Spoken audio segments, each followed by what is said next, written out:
제가 아침에 요청을 하나 할게요. 한번 여러분이 앉아있는 자리에서 가장 편한 자세를 한번 취해보세요. 마치 여기가 우리 집 거실에 TV 있는 그곳이다, 침대다 생각하시고 가장 편하게 앉아보세요. 눈치 보시는데 다리 올라가시고 이러지 않나요? 이렇게 기울어지고. 어떤 자세가 가장 편하십니까? 보통 이게 편한 자세다 그러면 이렇게 저 같은 경우도 보면 이렇게 침대에서 쿠션을 여러 개 딱 해놓고 이렇게 비스듬히 누워서 이렇게 그때가 편한 자세라고 생각하고 누워 보는데 그 자세가 얼마나 갈까요? 오래 못 갑니다. 아이고 허리야, 막 등이 아프고 막, 그렇죠? 그러니까 우리가 편한 자세라고 알고 있는 그 자세는 실제로 편한 자세가 아니라 우리가 익숙한 자세라고 얘기하는 게 정확할 거예요, 그렇죠? 왜냐하면 그렇게 오래 못 있다는 것은 우리 신체 구조에 편하지 않다는 얘기인 거죠, 결과적으로는요. 그래서 편한 자세는요, 바른 자세가 편한 자세입니다. 바른 자세는 오랫동안 앉을 수 있어요, 그렇죠? 가장 오랫동안 몸에 가장 무리가 없고, 그게 우리에게 편한 자세인데 우리는 우리에게 익숙한 자세가 편한 자세인 것 같이 살고 있습니다. 그게 우리 연약함인 거죠. 운동 좋아하십니까? 운동도 비슷한 것 같습니다. 운동을 배울 때 요즘에는 다들 제대로 배우지 않습니까? 그러니까 테니스를 배운다 그러면 테니스 코치, 전통한 코치한테 배우고, 무슨 수영을 배운다 그러면 수영장 가서 수영 그래도 라이센스가 있고 잘하는 수영 선수 출신한테 수영 배우지 않습니까? 근데 제가 어릴 때만 해도 그런 게 없어서 문화가, 저는 수영을 개울가에서 배웠습니다. 그래서 배운 수영이 개헤엄. 개헤엄 아시죠? 이렇게 빨리는 못 가지만 물에 오래 떠 있을 수 있어요. 이렇게 하면서. 근데 혹시 어떤 분이 수영에 대한 탁월한 체력을 또 갖고 태어났는데 그런 수영 선수 제목감한테 개헤엄 가지고 올림픽 나가러 가면 어떨까요? 올림픽은커녕 예선에도 못 들어갈 것 같습니다. 그렇죠? 왜 그렇습니까? 개헤엄은 그냥 우리가 편한 대로 그냥 알아서 하는 헤엄이지만 올림픽에 나가려면 어떻게 해야 돼요? 저희가 우리 신체를 최대한 잘 활용해서 역량을 발휘할 수 있도록 체계적인 훈련을 전문적으로 훈련 받아야지만 그걸 감당할 수 있기 때문에 그렇습니다. 그러니까 그런 어떤 기본적인 우리 안에 그런 것들이 좀 자세들이 그러니까 준비가 돼야지 자기의 역량을 최대한 발휘할 수 있는 것 같습니다. 그것만 그런 것이 아니라 우리 신앙도 비슷한 것 같아요. 우리 신앙의 기본기, 신앙의 자세가 어떤 거에 따라서 우리가 신앙생활 하는 부분도 어떠한지가 보일 수 있습니다. 여러분들은 그 직장생활이나 또 어느 사회생활 하실 때 마음을 편하게 갖고 신앙생활 하십니까? 신앙생활은요, 어디서 하는 게 신앙생활이에요? 교회 밖에서 하는 게 신앙생활 아닙니까? 교회에서는 신앙의 훈련을 받는 곳이고요, 그렇죠? 그러면 교회 밖에서 하는 그 신앙, 거기가 나의 일상인데, 일상에서 하는 신앙생활이 진짜 신앙생활의 정점인데 거기서 어떻게 생활하십니까? 뻘쭘한 적 없으십니까? 직장생활인데 동료들이 다 안 믿어, 나만 믿어. 그러면 불편하죠. 언제 불편합니까? 식사 때 가서 나 혼자 이렇게 살짝 기도하고 먹을 수도 없고, 통성 기도하고 먹을 수도 없고, 그냥 모른 척하고 안 할 수도 없고, 그렇죠? 저만 그랬군요. 그리고 이제 뭔가 복음을 증거된 부담감이 있는데 전하기가 쉽습니까? 괜히 찍히지 않을까 이런 부담감이 있지 않습니까? 뭔가 열등한 느낌이 있지 않습니까? 여러분들은 신앙이 좋으셔서 전혀 안 그러시는군요.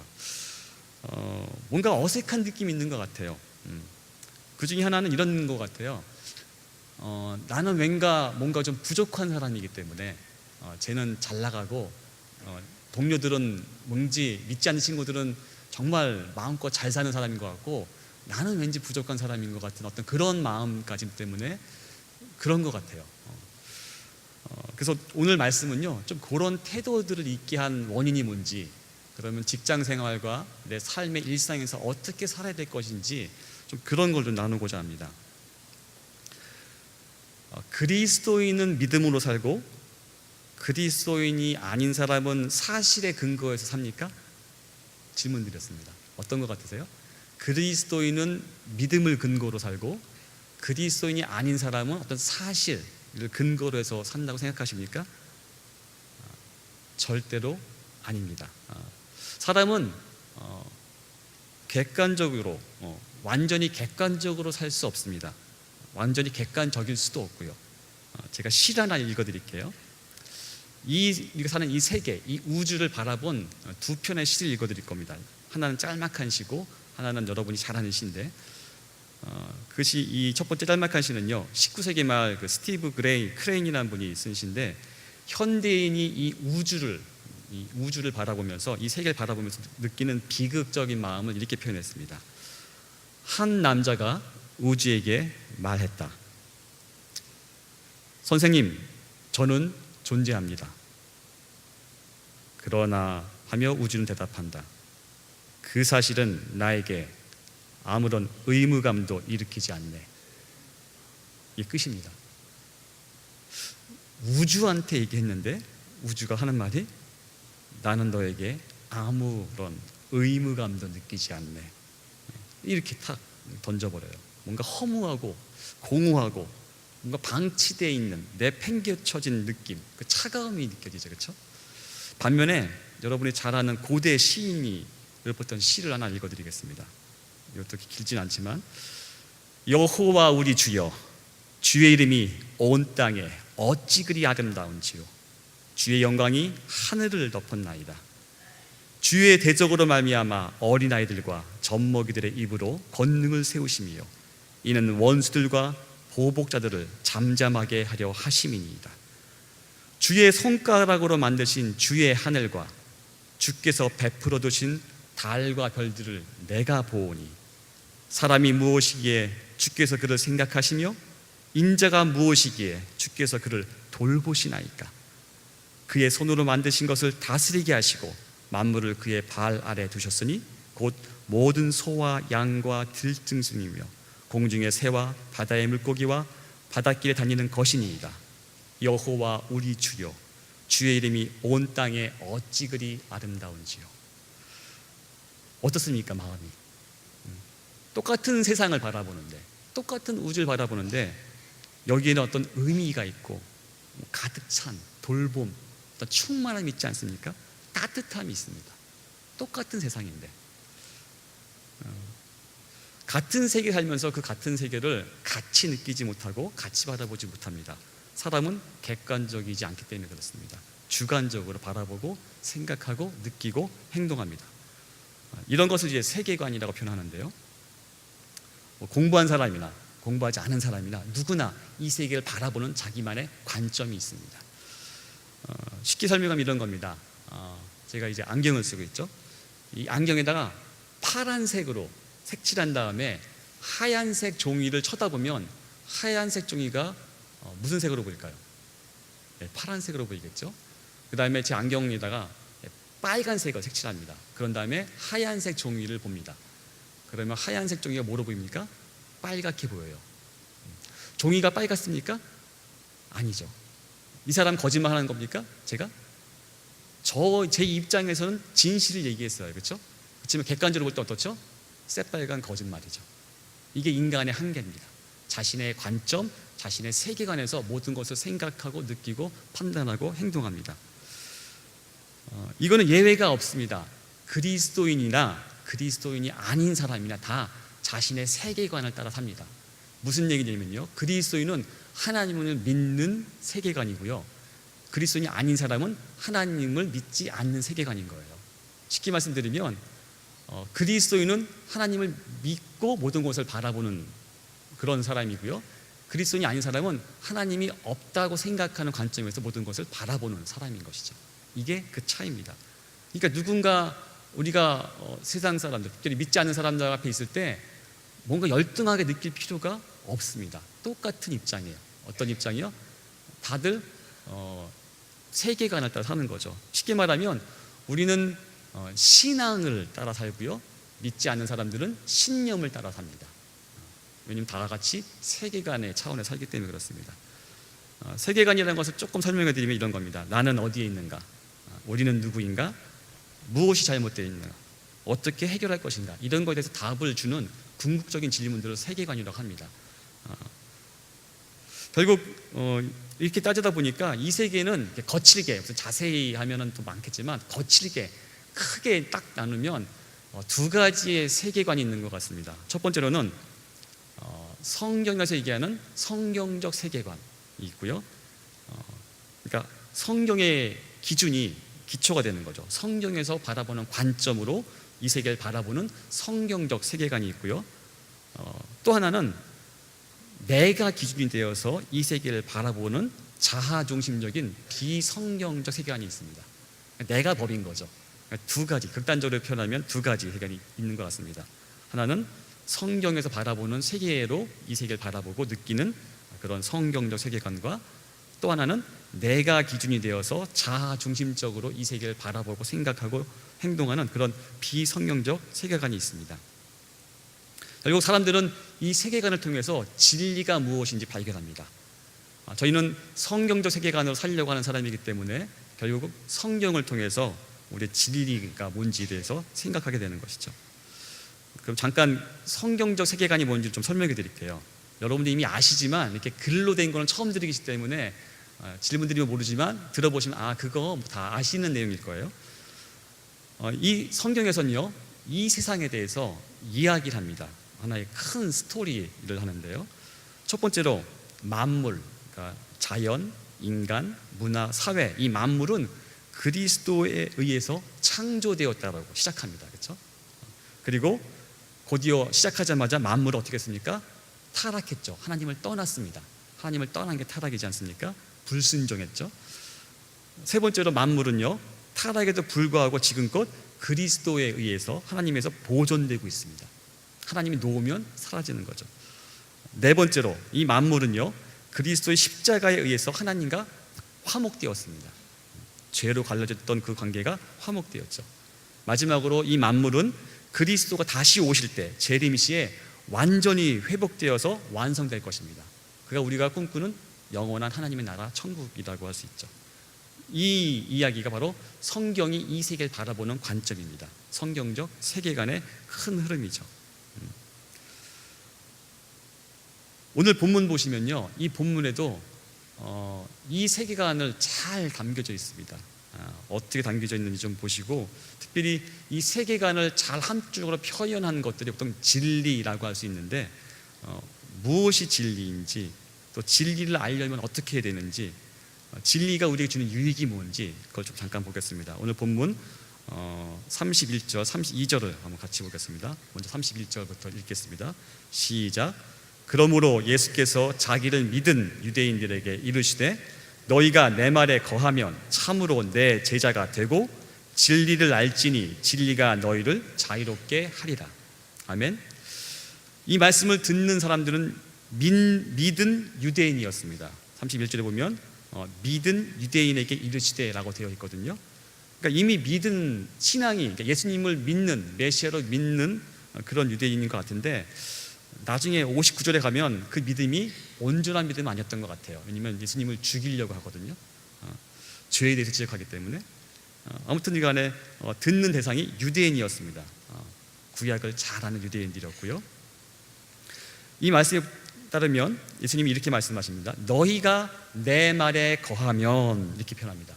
너희가 내 말에 거하면, 그래서 너희가 내 말에 거한다라는 것은 이런 뜻입니다. 예수님의 가르침, 이게 말 아닙니까? 말씀. 예수님의 가르침 두 가지 구성되어 있죠. 직접 말씀으로 가르치신 가르침이 있고요, 삶으로 보여주신 가르침이 있습니다. 그렇죠? 말과 행동으로 보여주신 가르침이 있습니다. 내 말에 거한다는 것은, 예수님의 말에 거한다는 것은 그 가르침에 내가 신뢰하고 순종한다는 뜻입니다. 또 지속적으로 말에 거한다는 말은 그런 뜻을 담고 있습니다. 예수님의 가르침에, 그러니까 말씀으로 하셨고 삶으로 보여주신 그 가르침에 신뢰하고 그 다음에 순종한다. 그것도 지속적으로. 그때 내 말에 거한다라는 뜻입니다. 내 말에 거하면 뭐라고 그뒤에 나오죠? 참으로 뭐가 돼요? 내 제자가 되고, 참으로, 그러니까 참된 제자가 된다고 얘기합니다. 제자. 그러니까 그리스도의 제자가 되기 위해서 조건이 뭡니까? 그러니까 표징이 가르침에 신뢰하고 그 가르침대로 순종하는 사람을 성경은 참된 제자라고 표현합니다. 참된 제자. 근데 그 참된 제자가 될 때 주어진 놀라운 특권이 있습니다. 봐서 32절인데요. 진리를 알지니. 성경적 세계관에서 바라볼 때 진리는 누가 알 수 있어요? 예수 그리스도의 제자가 될 때 알 수 있습니다. 예수 그리스도의 제자가 아니라고 한다면 예수님의 가르침에 신뢰하고 매일 계속해서 지속적으로 순종하지 아니하면 진리를 알지 못하는 얘기인다는 거죠. 이게 바로 성경의 세계는 진리에 대한 얘기입니다. 참 제자가 되어야 진리를 알게 됩니다. 아멘. 그러면 참 제자의 길이 뭡니까? 라는 궁금증 안 생기십니까?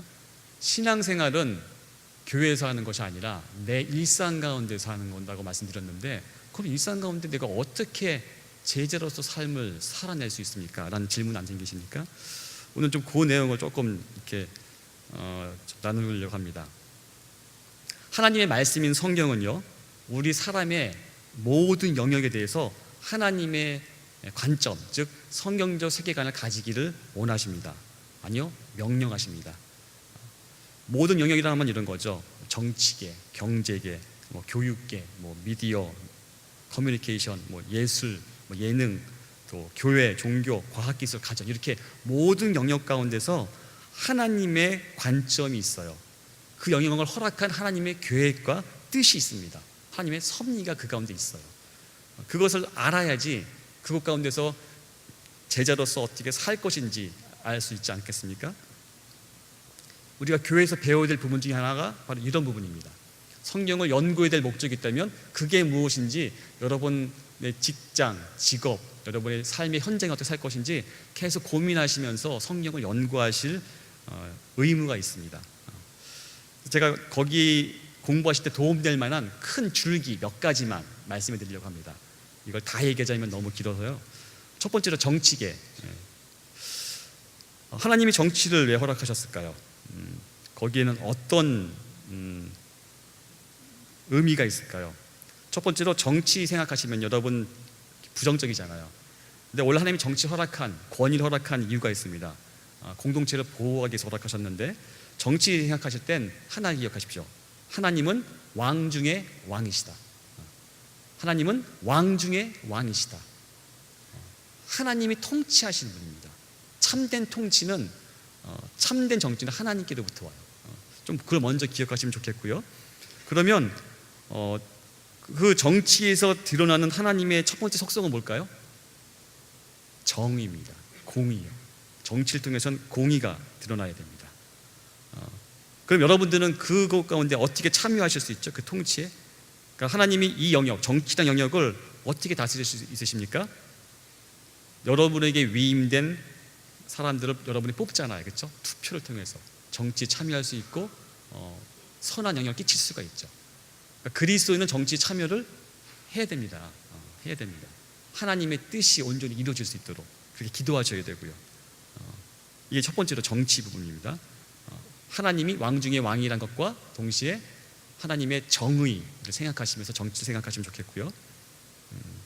그리고 그쪽 분야에서 실제 직업이신 분들은 그런 관점에서 많은 성경 연구를 하셔야겠죠. 하나님의 뜻이 무엇인지 분별하기 위해서. 두 번째로 가족입니다. 가정이죠.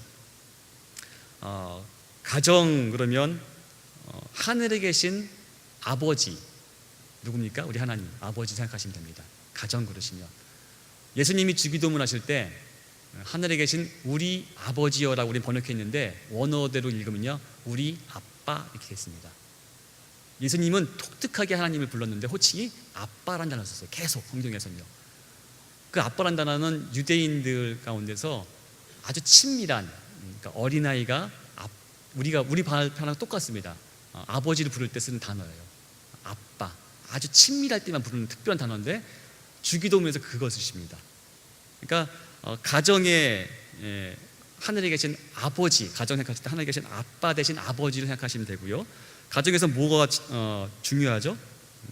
가족에게 하나님께 부여한 것은 사랑과 양육입니다. 그래서 하나님께서 이 가정이라는 영역을 어떻게 다스리기 원하시냐면 사랑의 법칙으로 다스리기 원합니다.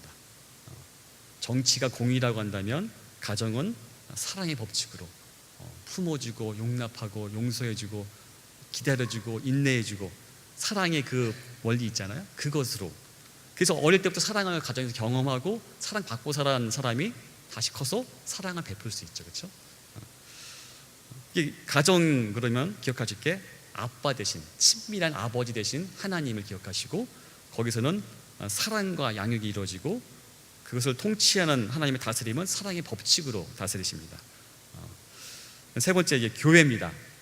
교회를 기억하실 때는 위대한 대제사장을 기억하시면 됩니다. 누구였습니까? 예수 그리스도가 대제사장으로 오셨잖아요. 그래서 이 교회는 이 땅 가운데서 그 역할을 합니다. 여러분 한 분 한 분도 이 세상에 대해서 대제사장의 역할을 하시는 것입니다. 그리스도인들은요. 그래서 이 교회는 그런 역할을 하고 있고 교회에 나타내는 중요한 속성은 두 가지입니다. 거룩과 자비. 구별됨이 필요하죠. 세상의 원리가 교회에서 돌아가면 안 됩니다. 하나님의 원리가 돌아가야 됩니다. 구별된 거룩함이 있어야 되고요. 하나님의 자비가 있어야 됩니다. 하나님이 이 교회란 영역은요 어떻게 다스리시냐면 그의 선택적인 선택과 기름 부음을 통해서 교회를 다스리십니다. 그래서 세우시죠. 리더십들을 이렇게 교회에서 그 하나님이 세우신 그 권위에 대해서 여러분들이 관계를 잘 하셔야 됩니다. 그래서 신앙생활을 잘 하실 수 있습니다. 혹시 갈등이 있다면 빨리 푸십시오. 여러분의 신앙생활을 위해서. 그리고 이제 과학기술을 말씀드리겠습니다. 과학기술, 의료기술도 포함됩니다. 과학기술 생각하실 때는 창조주 하나님을 기억하시면 됩니다. 모든 것을, 모든 만물을 존재케 하시고 보존하시고 운행하시고 섭리하시는 그 창조주 하나님. 그리고 이 과학기술에 드러나는 것은 뭡니까? 기본 원리가 질서와 힘입니다. 그렇죠? 과학에 힘이 있지 않습니까? 잘못 쓰면 거의 우리를 불행하게 만들지만 바르게 쓰면 사람을 세워주고 행복하게 할 수도 있지 않습니까? 그 질서와 힘이 기본적인 원리인데 하나님은 이 영역을, 과학기술 영역을 어떻게 통치하실까요? 자연의 법칙을 통해서 통치하십니다. 자연의 법칙을 통해서. 그래서 많은 연구가 필요하겠죠. 그래서 이쪽 분야에 계신 분들은 계속적으로 하나님의 창조 세계를 연구하는 것들이 필요할 것입니다. 그리고 비즈니스, 경제와 사업 쪽에 말씀드립니다. 여러분들이 무슨 물건을 판매하시는 일 하든지 뭐 다양한 사업을 하시지 않습니까? 직장 생활도 그런 역할 중에 하나일 수도 있고요. 그때는 기억하실 게 하나님이 우리의 공급자이심을 기억하십시오. 회사를 통해 공급하시는 거지 공급의 원천은 하나님이십니다. 그걸 기억하십시오. 하나님은 선하시기 때문에 선하게 공급하시길 원하세요. 그래서 성경적인 경제관이 좀 필요합니다. 신명기에 나타난 걸 잠깐 말씀드리면 이렇게 표현합니다. 개인의 빛을 제한하라. 이게 하나님의 원리입니다. 그래서 희년이 있죠. 희년 때는 일정 기간이 지나면 빛이 탕감됩니다. 그러니까 땅값도 우리 자본주의 계속 올라가지 않습니까? 유대인의 그 유대법, 구약의 법을 따라서 희년을 지키면요 땅값이 올라가다가 떨어져요. 왜냐하면 희년 되면 돌려줘야 되니까. 그래서 개인의 빛을 제한하게 성경은 얘기합니다. 두 번째로 빈곤을 제거하라. 빈곤을 없애야 됩니다. 사람이 빈곤하면요 그 존중을 받지 못하잖아요. 그렇죠? 비참해집니다. 세 번째로 나라의 빛을 피하라. 또 신명기에 나오는 게 마지막으로 합법적인 뭐 가난이라는 표현인데, 그러니까 구조적으로 가난함이 있을 수 있어요. 그렇죠? 아무리 열심히 해도 힘든 상황이 있을 수 있어요. 그런 필요들을 채울 수 있는 것을 뭔가 하라고 성경은 권면하고 있습니다. 그래서 경제, 비즈니스 영역을 얘기한다면 우리의 공급자이신 하나님을 기억하시고 경지에 드러난 하나님의 속성은 뭐냐면 선하심입니다. 선하심. 하나님은 선하십니다. 그리고 이 영역, 이 경제 비즈니스 영역은 하나님이 농업의 법칙으로 다스리십니다. 농업의 법칙으로 뿌린 대로 심은 대로 거두는 그 법칙으로요. 그러니까 어떻게 잘 뿌릴 것인지 뭔가 연구하는 게 필요하겠죠. 잘 거두기 위해서는요. 그 다음에 이제 교육입니다. 이 교육의 영역은요 먼저 기억할 것이 위대한 선생님이신 예수 그리스도를 기억하십시오. 탁월하셨죠, 그렇죠? 가장 모범되는 선생님이셨습니다. 그래서 참 지식을 가르치셨죠. 그래서 이 교육의 영역에서 나타나는 것은 하나님 첫 번째 속속이 지혜입니다. 지식을 넘어서는 지혜, 지식을 운용할 수 있는 힘, 지혜. 결국은 참 지식에 이르는 그런 지혜까지, 구원에 이르는 지혜까지. 그래서 그쪽에 계신 분들은 단순하게 좋은 학교 가기 위한 지식뿐만이 아니라 이런 참 지식을 어떻게 나눌 것인가에 대해서 아마 기도하시면서 성경적인 원리를 많이 연구할 필요가 있을 것입니다. 하나님이 이 교육의 영역을 다스리는 원리는요, 인간 본성의 법칙들을 사용하십니다. 그래서 인간의 성장 단계가 있고 그 단계마다 필요한 것가 무엇이고, 아마 교육계에 계신 분은 다 알고 계시는 부분인데, 그런 인간 본성의 법칙들을 사용하셔서 이 일을 하십니다. 미디어입니다. 커뮤니케이션과 미디어. 이거 생각하실 때 살아있는 말씀을 기억하시면 되겠습니다. 살아있는 말씀, 그러니까 진실이 중요하죠. 하나님이 그 미디어, 커뮤니케이션, 통신이나 이런 미디어에 역사하는 어떤 하나님의 기여는요, 주권입니다. 하나님의 주권. 하나님이 이 영역을, 미디어를 영역을 통치하는 방법은요, 인간의 법을 가지고 하십니다. 여러 가지 원리들이 있죠. 그리고 마지막으로 예술입니다. 예술과 연애. 예술을 생각하실 때는요, 토기장이신 하나님 아버지를 기억하시면 좋겠습니다. 모든 것을 만드신, 그리고 아름다움의 창조주이신 그 하나님. 그래서 예술과 연애에 들어가지는 하나님의 중요한 성품은 아름다우신 하나님의 그 아름다운 성품입니다. 그리고 이 예술계는요, 미학의 아름다움의 법칙의 훈련들이 있어요. 그래서 그것을 통해서 하나님이 아름다움을 드러내십니다. 그러니까 혹시 이쪽 계 부르심 있는 사람들은 그 미학의 원리들을 잘 익혀서 어떻게 하면 하나님을 드러낼 것인가 하는 공부들을, 연구들 많이 하셔야겠죠. 고민들 많이 하실 필요가 있겠고요. 이렇게 각 영역에서 하나님의 뜻을 발견하고 하나님의 가치를 확장하도록 우리는 보냄을 받았습니다. 중보자로서, 또 직접 그 일을 참여하는 자로서 그 영역을 하나님의 나라가 임할 수 있도록, 그 영역이 제자화될 수 있도록 여러분은 각 그 부르심에 처소에 있는 것입니다. 정치이든 가정이든 교회든 과학기술이든 경제이든 교육이든 미디어든 예술이든 어느 영역이든지 간에 여러분이 그곳을 제자화시키도록 여러분 보냄을 받은 사람들입니다. 이렇게 사회 각 영역에서 하나님의 말씀이 유일한 기준이 되어서 하나님의 창조 질서가 온전히 회복되게 하는 그것이 결국은 이 땅의 큰 복인 거죠. 그렇죠? 왜냐하면 하나님의 계획이 원래 있지 않습니까? 그 계획대로 이루어지는 상태가 그게 축복된 상태입니다. 창세기 시작하죠. 빛이 있으라, 빛이 있었고, 그때마다 하나님이 감탄하시죠. 참 보기에 심히 좋았더라라고. 하나님의 뜻이 이루어진 상태가 되기 때문에 그렇습니다. 그런데 이렇게 말씀드리면 이제 뭔가 혼란스러운 게 하나 생겨요.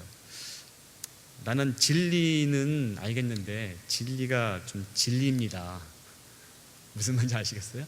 진리가 진리는데요, 그 공부 많이 하신 분들이나 학자나 이렇게 하는 거지, 나와 같이 평범한 소시민이 뭘 진리를 연구하고 성경을 연구하고 그렇게 생각하실 분이 있으실 것 같아요. 그런데 그거는 오해 때문에 그렇습니다. 성경에서 얘기하는 진리는요, 어떤지를 여러분이 아신다면 그렇게 생각 안 하실 수 있어요. 왜냐면요, 이 진리가 여러분을 자유케 한다고 성경은 기록하고 있거든요. 오늘 말씀 32절 말씀 잠깐 읽어볼까요? 32절 같이 한번 읽어보겠습니다. 요한복음 8장 32절 시작. 진리를 알지니 진리가 너희를 자유롭게 하리라. 진리가 어떻게 한다고요? 여러분을 자유롭게 해요. 뭐로부터? 죄의 속박으로부터.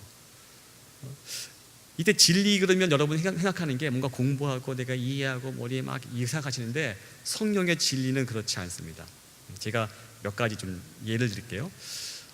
불교 아시죠? 불교는 창시자가 누구죠? 석가모니라고 하죠. 근데 불교의 그 가르침은 어디 담겨 있습니까? 불경이라는 것에 가르침이 담겨 있습니다. 유교는요? 창시자가 공자입니다. 그렇죠? 공자가 가리킨 가르침이 담겨 있는 무슨 사소경, 뭐 노노맹제 이런 쪽에 또 그런 경전이 또 있죠. 이슬람교는요, 무함마드라는 사람이 창시했고 그들의 경전인 꾸란 혹은 코란이라 부르는 경전이 있습니다. 그럼 기독교는요, 창시자가 누굽니까? 객관적으로 볼 때는 예수님, 그러죠. 그리고 그의 가르침이 담겨져 있는 성경, 여기까지 비슷한 것 같아요. 그렇죠? 비슷해 보여요. 창시자가 있고 그 창시자 현재 눈에 안 보이니까 가르침이 남겨있는 경전이 있고, 그 경전을 막 연구해서 살려고 합니다. 그런데 여기서 놓치는 게 크게 하나 있습니다. 성경은요, 방금같이 얘기하지 않아요. 물론 믿지 않는 사람 입장에서는 4대 성인 중에 한 분이 예수님이겠지만 성경에서는, 성경적 세계관에서는 절대로 그렇게 얘기하지 않습니다. 예수님이 이렇게 말씀하십니다. 내가 곧 길이요 진리요 생명이니. 진리가 누구라고요? 예수님이십니다. 앞에 불교를 창시한 사람이나 유교를 창시한 사람이나 이슬람교를 창시한 사람이나 다 죽었습니다. 예수님은요, 살아계십니다. 아멘. 예수님이 살아계십니다. 그게 차이점이에요. 나머 종교는 죽은 사람의 가르침을 연구하는 거지만 우리는 진리 대신 예수 그리스도와 동행하는 겁니다. 그게 다른 차이점입니다. 이건 하늘과 땅 차이예요. 아니에요, 천국과 지옥 차이입니다. 아예 틀려요. 기독교의 차별성이 여기 있습니다. 다른 점이 여기 있어요. 진리를 알지니, 진리가 누구라고요? 예수 그리스도. 예수 그리스도를 알지니 예수 그리스도가 너희를 자유케 하리라. 아멘. 여러분이 부르신 그 부르심, 직업, 또 가정, 직장 영역에서 거기서 그냥 주눅들어 살 존재가 아니라요, 하나님 나라를 이룰 자로 하나님이 부르신 겁니다. 그리고 여러분과 누가 동행하세요? 살아계신 예수 그리스도가 동행하십니다. 아멘. 그러니까 우리 안에 있는 그 소망이 있는 거예요. 내가 공부를 해서 열심히 해서 하나님의 뜻을 발견한 게 아니라 하나님이 우리에게 알려주세요. 살아계시기 때문에. 제가 그래서 경전을, 다른 타적인 경전들 봤더니 종류가 너무 많아요. 왜 많은가 봤더니 제자들이 그 창시자의 기록을 적은 걸 계속 연구해서 해석하느라고 경전만 엄청 많더라고요. 성경은 한 권이죠. 그리고 성경 해석에 대해서 정확한 선생은 누굽니까? 성령 하나님이 여러분의 선생이 되십니다. 유일한 선생. 여러분을 깨닫게 하시고 인도하시고 인도한 대로 따라갈 힘을 주시고, 아까 그랬죠? 하나님을 신뢰하고 순종하는 거, 그렇죠? 신뢰하고 순종하는 게 우리 힘으로 됩니까? 절대로 안 됩니다. 살아계신 예수 그리스도가 동행할 때만 가능합니다. 그분이 창조주이시고 진리의 근원되시기 때문에 그렇습니다. 기독교는요, 그래서 그런 차원에서 종교가 아니라고 할 수 있는 것 같아요. 저는 기독교를 관계라고 생각합니다. 어떤 관계? 하나님과 나의 바른 관계, 또 나와 나의 바른 관계, 또 나와 너의 바른 관계, 또 우리와 이 세상과의 바른 관계. 어떤 관계요? 바른 관계. 그리고 친밀하고 끝까지 책임지는 관계입니다. 이게 기독교의 본질입니다. 그런 관계들이 이 공동체를 만듭니다. 예수님이 그러셨죠? 친구를 위하여 목숨을 버리면 그보다 더 큰 사랑이 없다고. 기독교의 관계 기초는 그 큰 사랑입니다. 사랑의 관계에 기초한 공동체를 통해서만 하나님 나라가 확장합니다. 그래서 조심할 게 있어요. 기독교가 종교화되는 순간 악해질 수 있습니다. 아마 세상보다 더 악해질 수도 있을 것 같아요. 그래서 깨어있지 않으면, 여러분이 주님과 동행하지 않으면, 살아계신 하나님을 매일 만나지 않으시면 습관과 내 관습에 젖어서 나도 모르게 어느새 종교화됩니다. 굳어버립니다. 하나님 안 계신데 계신 줄 알고 착각합니다. 성경에 보십시오. 그런 사람 많았죠. 그렇죠? 삼손도 하나님이 임재가 있는 줄 알고 지멋대로 하다가 힘쓰려고 했을 때 성령이 떠나는 걸 느끼지 않습니까? 우리들도 그럴 수 있습니다. 그래서 우리 안에는 계속해서 살아계신 하나님을 찾아야 됩니다. 그래야지 우리가 보냄을 받은 그 삶의 영역 가운데서 하나님의 아름다움을 드러낼 수가 있습니다. 오늘 말씀을 좀 정리하기 원합니다. 이 세계는 차갑고 공허하고 무의미하고 비인격적인 어떤 그런 기계 시스템이 아닙니다. 온 우주는 하나님의 선하신 통치 아래에 있습니다. 하나님의 통치의 기초는 사랑과 배려입니다. 온 우주에는 하나님의 영광이 충만합니다. 온 우주에는 따뜻하고 의미 있게 하신 하나님의 그 충만함이 만물을 날마다, 아니 항상 새롭게 하십니다. 그래서 우리는요, 내일을 기대와 소망으로 맞이할 수 있는 겁니다. 아멘. 하나님이 살아계셔서 우리가 친히 동행하시고 우리의 생명을 허락한 그 생명을 가치 있게 하시기 때문에 우리가 내일을 직면할 때마다 소망의 설렘으로 직면할 수 있습니다. 아멘. 왜냐면요, 예수님이 우리 안에 살아계시기 때문에 그렇습니다. 이것이 그리스도인의 현실입니다. 우리 같이 기도하기 원합니다. 여러분의 마음을, 혹시 여러분의 일상 가운데서 하나님과 상관없이 살았던 분이 있다 한다면 주님, 다시 한번 마음을 돌이킵니다. 같이 하여 주시옵소서라고 같이 기도하시겠습니다. 하나님 아버지,